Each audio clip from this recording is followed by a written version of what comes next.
So welcome, Euan, to Pull Up a Chair. It's absolutely a pleasure to have you here today. And we're going to turn our lens now to fast growth businesses, which is something that you've led.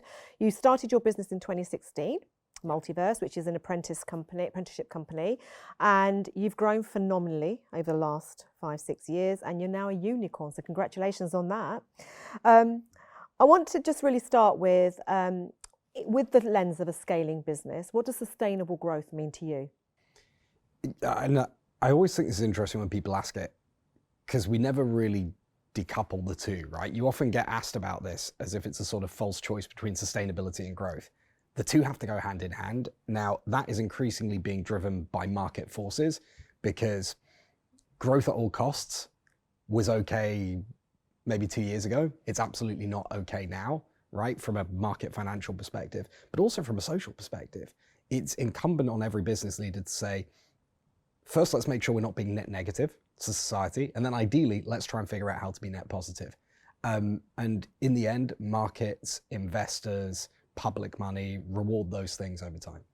And you've touched on society. So a lot of the conversation I've had in these podcasts is around that balance between profit. Yeah. You know, businesses are out, you know, to make profit, but equally have a responsibility to planet. And you've talked about not being net negative, but also society. So could you just talk a little bit about how you look at that lens through your business? Because you're trying to actually address exactly that through the work that you do. It gets to the heart of it. And when we talk about sustainability, of course, the environment's a part of it, but it is only a part. You've got to think in the end that social mobility, which we spend a lot of time on, our mission is to create a diverse group of future leaders, is essential.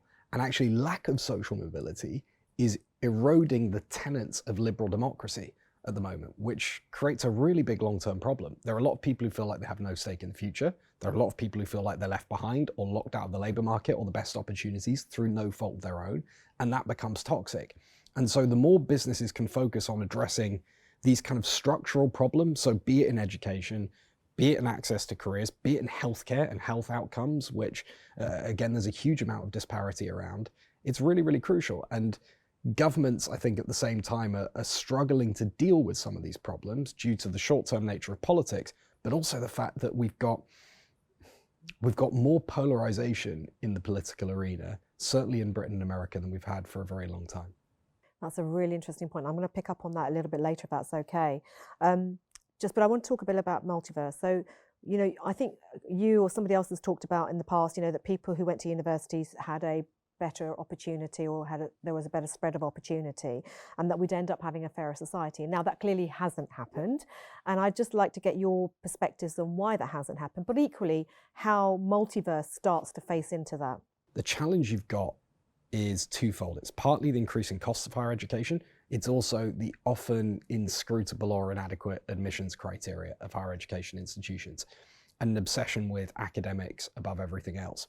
Now, only 4% of those who claim free school meals make it to a Russell Group university. That's a problem. At the same time, nearly half of people on corporate graduate programs were educated at private school. So it is, if anything, university has started to actually increase and exacerbate the issues around mobility and opportunity for everyone. Now, part of the reason for that, I suspect, is because there hasn't been a genuine viable alternative. And we've seen that emerge in the last few years, particularly with apprenticeships. When I look at our apprentices, the apprentices we place, over half people of colour, 33% come from the poorest parts of society, and in fact, majority are claiming free school meals. About 56% are women, including in tech roles. Now, that is a much better cross-section of society and a much better spread than what we see at universities. The good news is companies are now helping to drive this because they're saying, hey, we want to reach diverse talent, and we also need talent with a very particular set of skills, and we're not getting that through the formal education system. So all of that helps to really bolster the cause of apprenticeships in a meaningful way. So talking about apprenticeships then, so you're disrupting this traditional educational system that we've talked about. What does it mean? So if you could just maybe explain what it is that you do and how, because not everybody may know what you actually provide businesses, but also what that actually means for the existing educational establishment, businesses of today, but also more importantly, and I think you've already touched on it, what it means for society in terms of access, fairness, and more social mobility. Yes. So we are building an outstanding alternative to university through professional apprenticeships, right? Our mission is to create a diverse group of future leaders. And that spans primarily three main areas. The first is admissions. So how you ensure you get diverse pipelines of talent that reflect society and that actually are being overlooked because of a lack of a university degree or other opportunities. The second is around applied learning. So how you build really robust ways of training people in the workplace, and you don't cleave off the education and the training. And we use personalized coaching, technical skills, durable skills coaching to kind of develop that. And then the third and final piece is community, because actually networks matter, whether we like it or not. And one of the powerful things that university can give people is access to networks. So we have meetups, socials, sports teams, societies. We have everything from office hours to Harvard Business School to sessions with Terry Crews, Jeremy Hunt, Laura Koonsberg, and try and expose our apprentices to those experiences. And if you look at what we actually deliver, the main priority is focusing on digital tech and data skills, because they are a very surefire pathway to earning a family-sustaining wage and having a long-term sustainable career. The economy is massively underweight those skills, and that's creating big problems for companies' ability to grow and adapt. And at the same time, we also do look at people who are in the workplace, because there is a huge tail of talent that needs to be re-equipped. Otherwise, in 5 to 10 years, they may not have jobs. And that would be a massive loss, both to the economy and to society. Absolutely. I'm going to pick up on that in terms of the lifelong learning aspect of all of us. You know, all of us are repivoting and reskilling. But before I do that, I just wanted to talk. You talked about the importance of diversity and digital skills, or digital transformation. It's exactly what I hear from my peers. You know, these are the two things that they're also thinking about: diversity of workforce all the way through, but equally, how do you transform digitally and how do you equip yourselves to do that? So I think apprenticeships is a really good route through, but do you, in your experience of having been in the, doing this for 5-6 years, have you seen businesses really adapt and embrace apprenticeships? And do you feel that there are some sectors that may be more open to it than others? Yeah, so yes, right, absolutely. We wouldn't have grown as quickly as we had if businesses hadn't embraced this. KPMG have been at the forefront of that, where I think we have a couple of hundred apprentices with a particular focus actually on women in tech, which has been a real priority for the firm.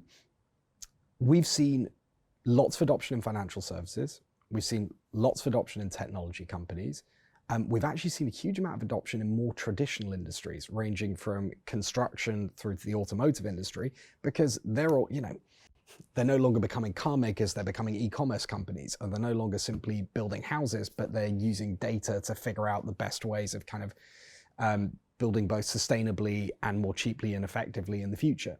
So technology is changing every single sector. They cannot get these skills relying on the university system, because the university system is not only a long way behind, but it's simply not producing enough talent, right? We train more people in data analysis than the entirety of the UK university system actually trains people in that subject. That is a massive issue when there are hundreds of thousands of job gaps there. The other thing, though, is that companies are ditching degree requirements across the board. They don't care about what you know, they care about what you can do. And there's no correlation between academics and job performance. People do want to reach diverse talent, so removing barriers that are not serving any good purpose makes absolute sense. And in the conversations I have with employers, and actually a lot of this is being driven in boardrooms by CEOs of organizations, they are desperate to kind of get their organization into this groove because they know it's essential to their future growth. And while they believe heavily in the social cause, the economic cause is just massive, right? So much evidence that diverse teams create better results, return more value for shareholders, everything else that we know and at least now is being talked about a lot. But also it helps you attract and retain employees, because employees want to feel like they're working for a good cause that is more than just let's create some profit for shareholders. Absolutely. I absolutely agree with you. So one of the things that you do is also allow people to earn their degrees on the job as well, which means that individuals who may aspire to have a degree have an opportunity to do that, albeit not through the traditional routes. And talking about the foundational skills that really drive sort of underpin a technology-driven economy, because Yes. that's really where we are. Every organisation, as you've highlighted, whether it's construction, or whether it's professional services, are being transformed by technology and what it will do for their businesses going forward. You've talked about the role that you can play in helping skill individuals that wouldn't necessarily have had access to that, but actually also developing the skills programs, talent programs that aren't available, and staying ahead of the game in terms of talent and the skills that we're going to need going forward. What do you think we can do more of in the UK? So we've got you as one example, but what more can the UK do to really accelerate that transition? So I think we've got to get really serious about equipping people with the right skills and spreading access to opportunity more evenly. The formal education system is woefully behind in this regard. There is an obsession about academic credentials above everything else. There is a lack of focus on what we call durable skills, things like how to navigate the workplace, how to have challenging conversations with people, various other things that matter deeply in a professional environment. And in the end, if you think, what's the purpose of education? For most people, it is at some point to be able to do a fulfilling job and earn a great salary. And there's absolutely nothing wrong with that. So there's insufficient focus on this area. We have hundreds of thousands of jobs that are unfilled in data, digital, and tech because it is currently being inadequately provided for in the formal education system. So apprenticeships are sort of filling a big gap there. And we've seen the US government make a huge investment through the CHIPS Act, hundreds of billions of dollars being spent on developing AI and semiconductors and sort of building a really robust tech ecosystem. China's doing the same thing. The European Union's doing something very similar.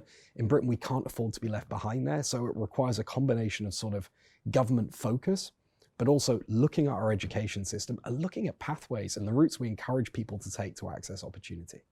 Yeah, I think you're absolutely right. The pathways are really important. I mean, and as an organisation, we've been looking at that as well, as we've been very focused on social mobility. Yes. And how do you create the pathways that aren't necessarily uniform for everybody? I just wanted to pick up on the UK just one more time. The tech community in the UK is a very important community and a great ecosystem. We've got great innovation. Yep. And you're a great success story as well.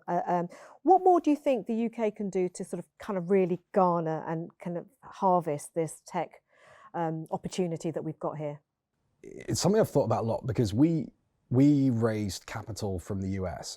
And the reason we did that was partly because there was a bigger level of ambition to create a kind of really generational, huge company, which was interesting. Deeper pools of funding to be able to access, and actually a real desire to kind of try and create businesses that can drive transformative change. I would say the risk aperture is probably greater in the US, though early stage UK investment is incredibly good and robust. And I should say my wife's a general partner at probably the best early stage seed fund in Europe, right? So there's a lot of exciting stuff happening there. But as you start to get to growth stage and beyond, capital is sort of less readily available. But the best companies still manage to attract it. And I think what we really need to do is focus on the skills.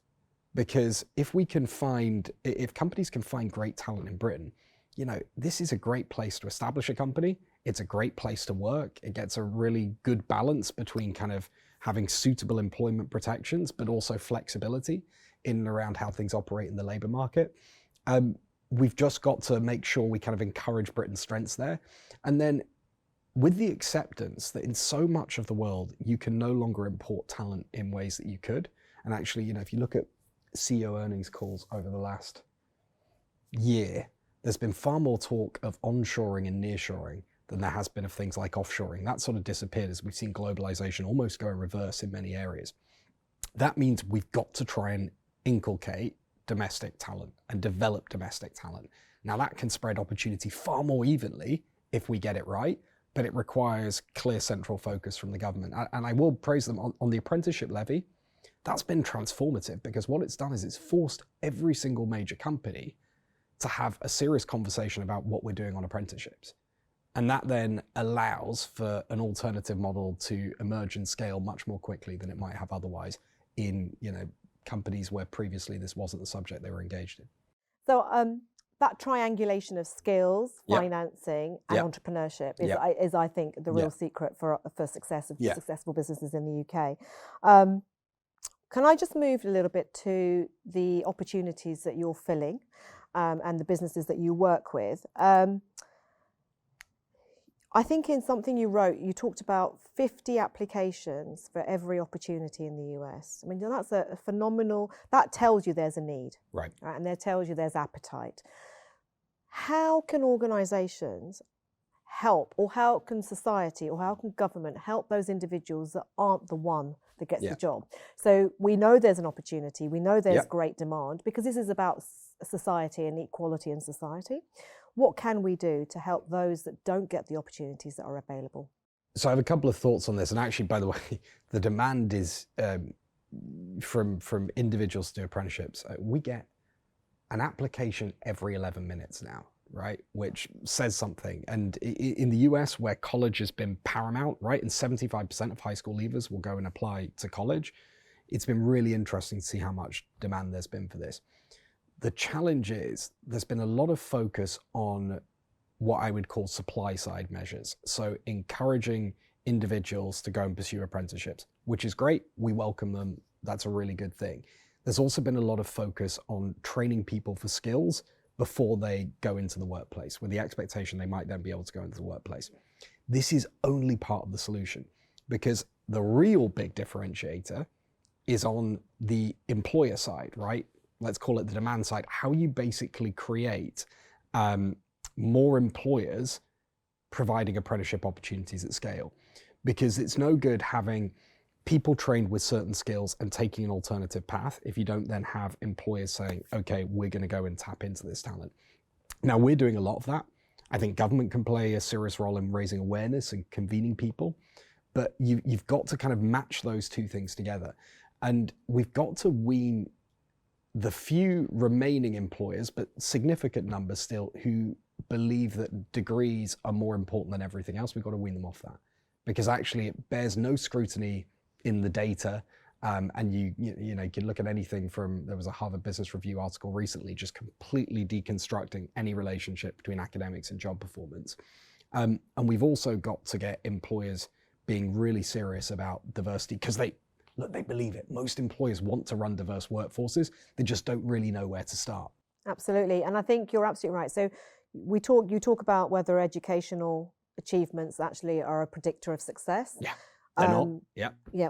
So what you're saying is that, so what we look for is potential. Yes. And potential comes in all forms. Yes. But to embrace potential, you need to have an inclusive culture. Right. Because sometimes that's where that success doesn't come through, because you don't have, you need people to feel they belong and that they can succeed. So I just wanted to turn to culture, if that's okay. Purpose is really important. Yep. And that's what I hear again and again. Purpose really underpins how an organisation works. Can you talk to me about how purpose guides you in your business and in your sort of decision making? It's paramount, right? Our mission to create a diverse group of future leaders, we talk about all the time. The apprenticeships we provide, completely free to the individual, right? They get paid a salary from the very start. They get personalized coaching, access to the community. Contrast that with a higher education system that's relied on people taking on debt, or sometimes even paying up front, and with no guarantee of a job at the end, right? That's a problem. Values also really matter, though. And we talk a lot at our company about our values, ranging from things like we believe in equality of opportunity, to we treat others as we want to be treated. We rely on facts and logic, through to we don't take ourselves too seriously, because it's easier to ask people to work hard and deliver results that might be stretching if they can bring their full selves to work and if they can have fun in the process. I absolutely agree with that fun piece, because we spend most of our waking day at work. Right. These are people you're spending time with, right? You spend more time with the people you work with than with your family. Exactly. So, isn't it a hell of a lot better if you actually get on with them and enjoy that? Absolutely. I absolutely believe it. And you talked about values, which is really fundamental, because it underpins how you show up as well. It's how you make decisions as well. And if you can create this kind of clear thread between decisions that are being made and the values of the company, then it just sort of helps everyone rally around that, right? Clarity around that is important. Transparency is particularly important. How would you describe the culture at Multiverse? So I refer to our values because I think they're a sort of good way of getting a sense of what the things are we prioritize. It is one where there is an expectation that we don't settle for average, right? You know, I've often said with us building the company and scaling so fast, small and mighty is fine, but it's not what we're about. We don't want to just have an impact on a few apprentices and the people around them. We want to try and figure out how you drive structural change in societies. And that is not a small endeavor. So there's a huge amount of ambition. We tend to have very ambitious driven people working in our organization. It is very inclusive, right? And people have open conversations about lots of things, as they should. But it's also one where you are able to be who you are without having to have too many hang-ups on that. Inclusivity is crucial. And by the way, there's no point having diversity if you don't also have inclusion. Absolutely. Right? They're two sides of the same coin. No business is perfect on these things, right? But if you set the parameters and you focus on it and talk about it consistently enough, you certainly tend to do better than you would otherwise. I absolutely agree. Leaders have to set the tone. Right. Otherwise, things just fester. And Yes. actually, to really direct an organisation and to have a positive culture, I absolutely believe you have to be focused on it. Relentless focus. It's got to be intentional. Relentless It doesn't focus. happen by accident. Yeah, exactly. Right? Especially when you're distributed, and especially post-COVID when people are still remote and you can't bring people together in the same way. Absolutely. And, you know, we know that tenures in organisations are shortening as well. People are, you know, pivoting careers, pivoting roles, pivoting organisations. So you need to keep reinforcing that cultural message. So that's really lovely to hear that from you. Talking about people in careers, I think the trend is that people tend to move on in roles, etc. But there are many individuals that have been in roles for a period of time or have really leveraged their skills from university days. So with lifelong learning, and as we get a sort of an aging workforce that needs to reskill, and lots of people talk to me about how they're going to reskill, how they're going to get technological skills. We as a board even think about how do we become more literate in areas that we weren't necessarily trained in.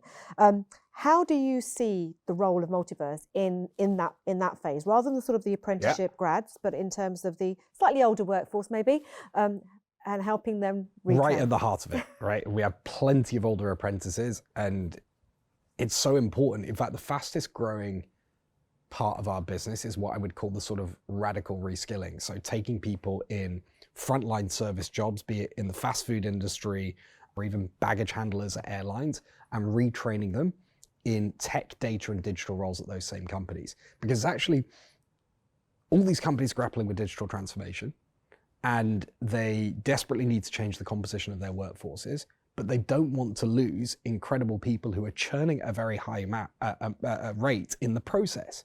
So if they can take those people, identify the ones who have the potential and propensity to learn data analysis, software engineering, business management, project management, whatever else it might be, and then train them into those roles, they're saving a huge amount of money versus buying in that talent.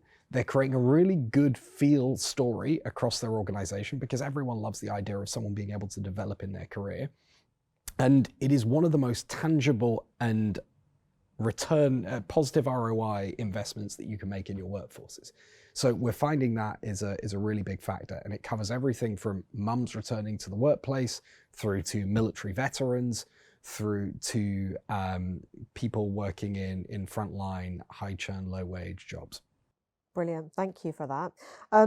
You mentioned earlier that you are working with us. Of course, you're working with us. You know, you're not even at the apprentices. You're actually helping us train professionals, and I think hundreds of professionals in data and analytics. So thank you for that. What are you seeing that is a difference between what you're experiencing in the UK, which I understand is your biggest market, but actually in terms of the US, it's fastest growing? Yes. What are the differences, and is there anything that we can learn from each other? In the US, college is more entrenched, right? It's also much more expensive.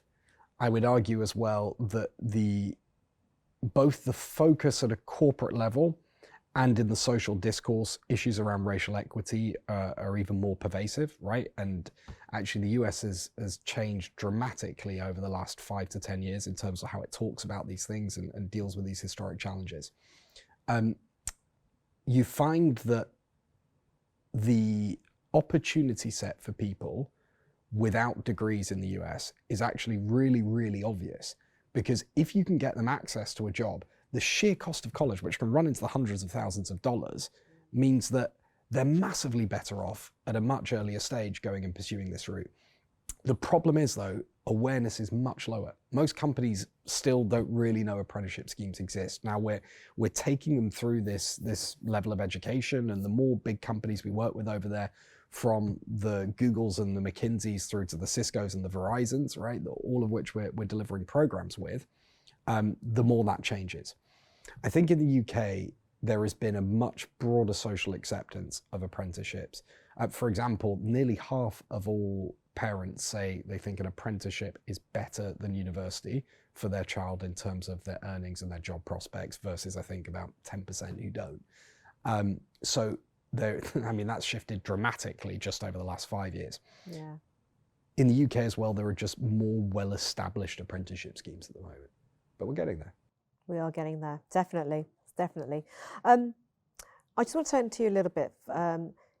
You set this up, the business up, because you saw a really clear need.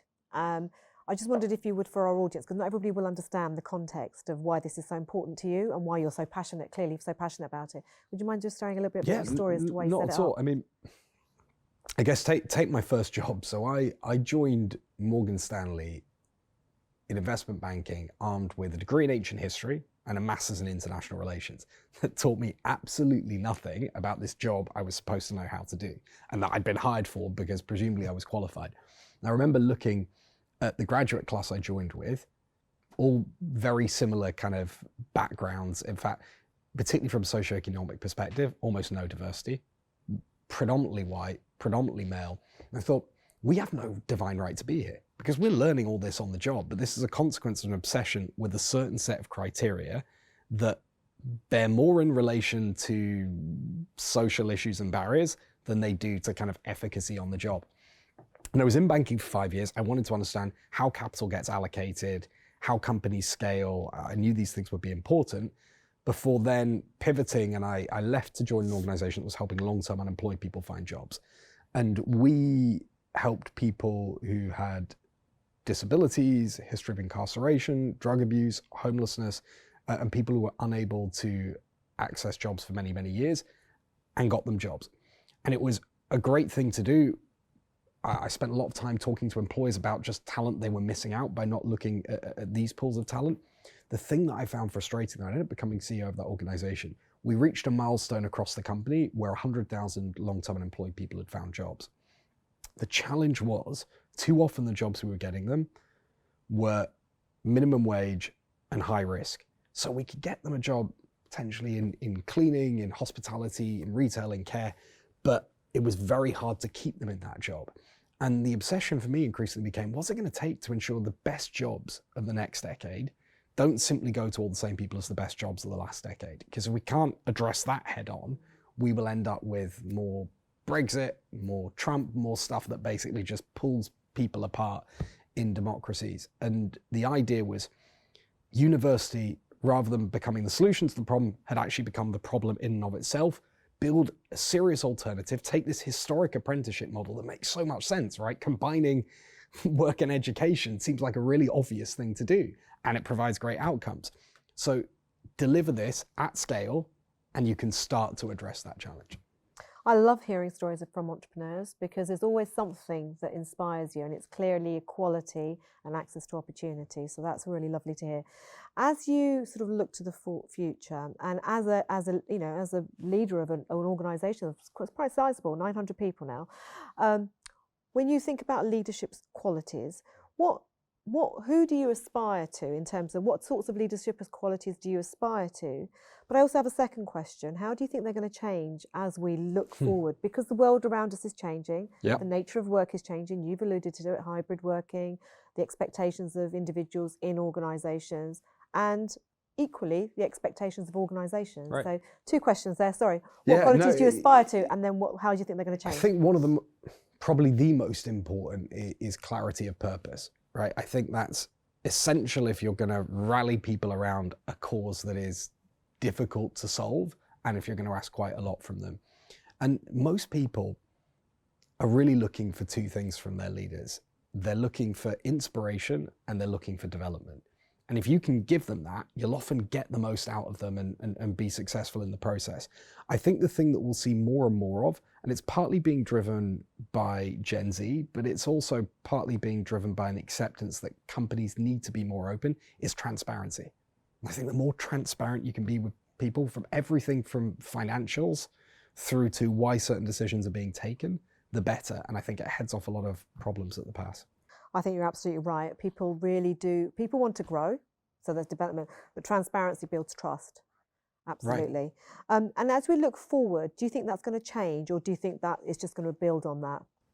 It's so difficult to tell, because I actually think that the sort of basic tenets of good leadership are fairly universal across sector, area, period of time. I think, as I say, I think that transparency piece will become more important, because there are just different expectations from leaders now. It's fascinating. If you look at the latest Edelman Trust Barometer, people trust CEOs more than they trust politicians, journalists, even teachers, right? It's actually, people often look to their businesses for some form of guidance, which is really fascinating. And that's a change I think that many people haven't expected or weren't ready for. So it gives a new set of responsibilities to this current crop of leaders. It's quite interesting. Somebody described it as business having the moral compass now. Right. Which is something you would never have heard of in the past. But great, so long as businesses then step up to the plate and address that. Absolutely, yeah. Absolutely. And I think leaders of today, certainly the ones I speak to, are very purpose-led and very people-driven. Like, it's very focused on what they're doing for their people, what they're doing for their communities, as much as what they're doing for their customers or clients. And of course that matters, right? There's no point building a business where you care about your people, you've got a great purpose. Right, exactly, because otherwise you're not going to get very far. So you've got to do both, because there's generally something that brings those two together powerfully. You just have to figure out what it is in your particular business model or area. Yeah, absolutely. I'm going to turn to you a little bit now. So as a leader of a fast growing business, you're facing into many challenges all the time, and they're different. Because you're accelerating all the business issues into a very compressed timetable. Who do you turn to for, I would say, sort of sage advice or counsel when you're facing into something difficult? So it's never normally kind of one person, but I'm lucky enough we've got some incredible investors and board members, right? Danny Reimer at Index, Joel Cutler, who founded General Catalyst, Mary Meeker, Ken Chenault, who was CEO of American Express 20 years. They all give incredible advice. Youngmi Moon, who ran Harvard Business School, sits on our board, just an education and human being management expert. And then people within our company, right? Our president, Jeremy Duggan, Sophie Ruddock, COO, Anna, our CFO. I'm lucky enough to be surrounded by lots of really good people I can get advice from. And I think that's what makes a great leader, when you are inspired by lots of different individuals, because each of them bring a different quality. Right. And I won't look out and say there's one person I would emulate. There isn't. There are qualities in individuals that I want to take. So I think that's what you've basically articulated there. Okay. You've been on a journey, and I am sure there'll be stories you've got that, of the difficult times, because we've talked about the great stuff you do, the impact you have in the business world, in the communities. I don't know if you're happy to share anything that you've experienced that's been quite challenging, but more importantly, actually, as you go back and you think about your journey with Multiverse, what advice would you be giving other entrepreneurs? So, particularly doing the kind of fast growth startup experience, look, I think in any context, the most important thing is hiring, right? Who you hire, because you're surrounded by these people. You have to become incredibly close-knit. You have to have strong relationships. It's the single biggest point of leverage you can have as a CEO, right? The people who are around you. And everyone is going to contribute and play a role. You've just got to make sure that you have people where there's the right mix of intelligence and character and integrity. And as I say, one of the reasons, again, coming back to one of our values being don't take yourself too seriously, the journeys are too hard and too long and ask too much of you to do it as a slog. right? It's got to have something that's a bit uplifting, and the bedrock of that is personal relationships. But who you hire is just fundamental. And I think a lot of people don't realize that when they start out. They look a lot at the vision, they look a lot at the execution, the broader strategy, everything else. But those individuals, it's the most important thing. Yeah, absolutely. Absolutely. I'm sure you're an incredibly busy person, managing, lots of things. How do you sustain yourself outside of work? Family, definitely, right? I've got 2 young kids. Lex is 3.5 and Rafe is 1.5 years old. So they're incredible. Love spending time with them, right? And it's really important to make that time for them. My wife, right? Broader family as well around that. You don't want to be all consumed by one thing all of the time. And actually, you can often take things from those different areas and try and bring them into how you deal and cope with certain experiences. And it is important to be able to, look, you never switch off completely when you're running a company at this stage, but to be able to have things you can absorb yourself in that aren't just work is really important. So what jumps out to me, Euan, and I think about what you've just explained to me, what keeps you grounded. You talked about the advice you would give. It's all about people. And your purpose and what you do as a business is all about people. So that for me is the virtuous circle that you sort of create. So if I'm going to sum up what I've taken away from this. There is so much more than that, though. I think it is about a virtuous circle. It's about your mission around diverse groups of future leaders. Having diversity in the room is hard sometimes, but it actually leads to better outcomes and better decisions. And what you're doing for organisations to encourage that all the way through, permeating through, means that we'll have a future cohort of leaders that are very diverse, right. And hopefully as an economy we can prosper. You've talked about radical reskilling at the sort of the more experienced end, but actually it's all about access to opportunities. Social mobility is something that we're very passionate about, and it is about access, right? It's about helping people get the pathways, organisations have the pathways and track people in. And fundamentally, it's all about seeing the potential of what we can do, not what we've achieved. So that's my summary of our interview. I'm sure there's much more that people will take away. It's pretty perfect. So thanks very much, Bina. It was a pleasure. Thank you very much for joining me.